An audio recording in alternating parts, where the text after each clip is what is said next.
శుక్లాం బ్రహ్మవిచారసారపరమామాద్యాం జగద్వ్యాపినీం వీణాపుస్తకధారిణీమభయదాం జాడ్యాంధకారాపహాం హస్తే స్ఫాటికమాలికాం విదధతీం పద్మాసనే సంస్థితాం వందే తాం పరమేశ్వరీం భగవతీం బుద్ధిప్రదాం శారదాం.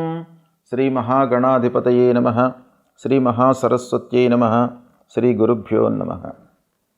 2026వ సంవత్సరంలో తులారాశిలో జన్మించినటువంటి వారికి సంవత్సర గోచార ఫలితాలు ఎలా ఉన్నాయో తెలుసుకుందాం. ఈ సంవత్సర ఫలితాలను ప్రభావం చేసేటువంటి ఈ ఫలితాలను ప్రభావితం చేసేటువంటి గ్రహాలు 4 గ్రహాలు: గురువు, శని, రాహువు, కేతువు. ఇవి ముఖ్యమైనటువంటి గ్రహాలు.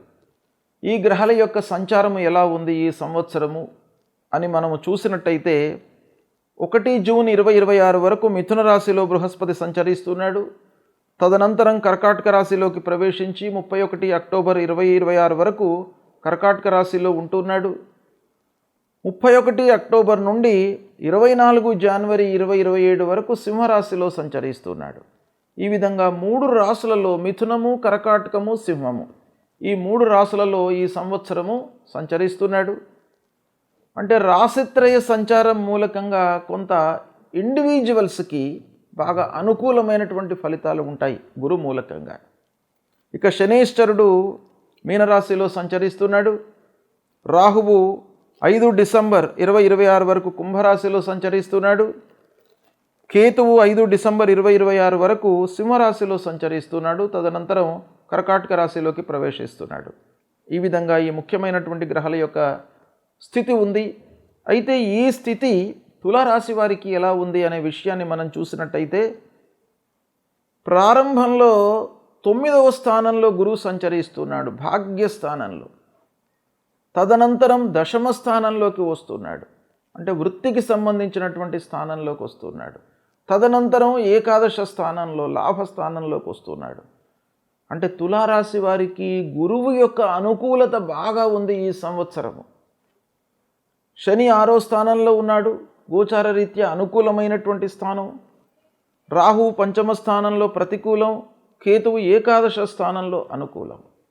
ఓవరాల్గా ఈ 4 గ్రహాల లోపల తులారాశి వారికి రాహువు మినహాయించి మిగతా అన్ని గ్రహాలు అనుకూలంగా ఉన్నాయి. అంటే ఈ గ్రహస్థితిని, ఈ స్థానాలను చూసినట్టయితే ఈ తులారాశి వారికి దాదాపు 80% మంచి ఫలితాలు కలగబోతున్నాయి ఈ సంవత్సరము అనేటువంటి విషయం మనకు ఇక్కడ తెలుస్తుంది. అయితే ఈ సంచారం మూలకంగా ఫలితాలు ఎలా ఉంటాయి అనే విషయాన్ని మనము సాముదాయికంగా చూసినట్టయితే ఆర్థిక పరిస్థితి మెరుగుపడుతుంది.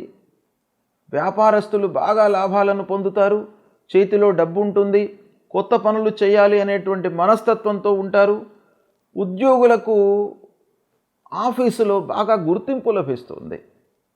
పని లోపల మీరు నైపుణ్యతను ప్రదర్శించడం మూలకంగా మీకు హైయప్స్ వద్ద, క్లయింట్స్ వద్ద, సహ ఉద్యోగుల వద్ద బాగా గుర్తింపు లభిస్తుంది.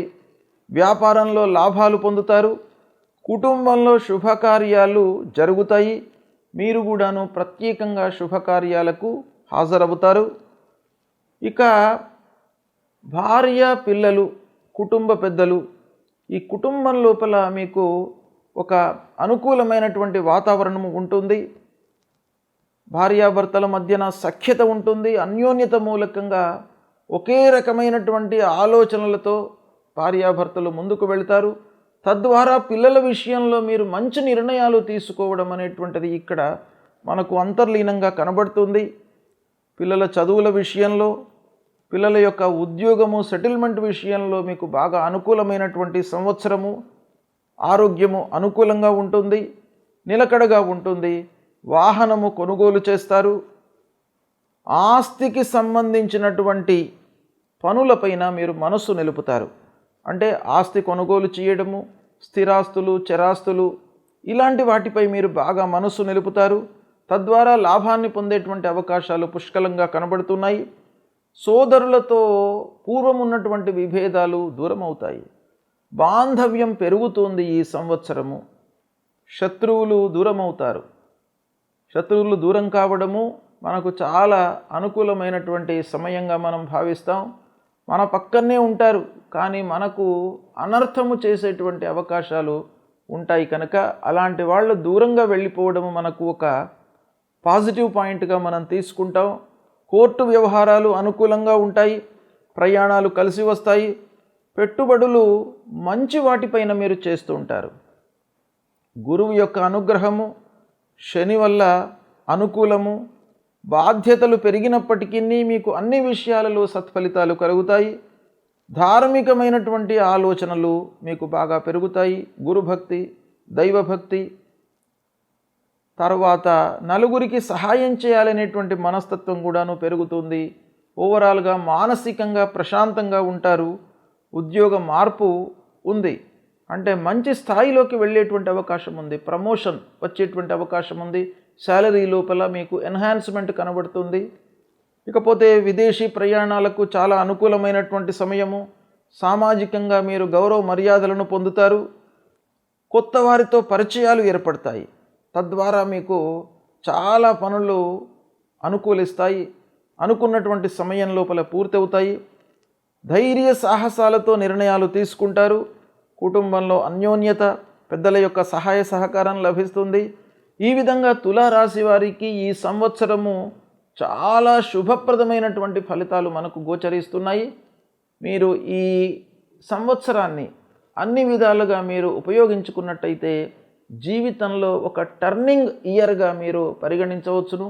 చాలా మంచి ఫలితాలను పొందే అవకాశం బాగా ఉంది. అయితే ఏ గ్రహాలు ప్రతికూలంగా ఉన్నాయి అనే విషయాన్ని మనం చూసినట్టయితే రాహు పంచమ స్థానంలో ఉన్నాడు. కాబట్టి పంచమ స్థానంలో ఉన్నప్పుడు కొన్ని ఇబ్బందులను క్రియేట్ చేస్తాడు. దాని పరిహారం కొరకై మీరు రాహుకు సంబంధించినటువంటి మూలమంత్రం అర్ధకాయం మహావీర్యం చంద్రాదిత్య విమర్ధనం సింహికా గర్భ సంభూతం తం రాహుం ప్రణమామ్యహం అనేటువంటి మూలమంత్రాన్ని మీరు ప్రతినిత్యం కూడాను చదువుకున్నట్టయితే రాహువు యొక్క అనుగ్రహం పొందుతారు. దుర్గామాతను సేవించండి. దుర్గా ఆలయానికి వెళ్ళండి. దుర్గామాత యొక్క అనుగ్రహం మూలకంగా మానసికంగా మీరు ఒక స్థిరమైనటువంటి ఆలోచనలతో ముందుకు వెళ్ళే అవకాశాలు ఉంటాయి. ఓవరాల్గా చూసినట్టయితే తులారాశి వారికి ఈ సంవత్సరం బాగా ఉంది.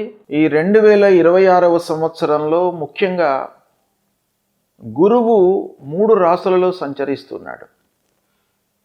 అంటే వ్యక్తిగతంగా మనం ఆలోచించినట్టయితే రాశిత్రయ సంచారము కొంత అనుకూలతను ఇస్తుంది. అయినప్పటికీ రాశిత్రయ సంచారం మూలకంగా కొన్ని ఇబ్బందులు కూడాను ఒక పక్కన ఉంటాయి. కనుక గురు భగవానుణ్ణి మీరు పూజించడము మంచిది.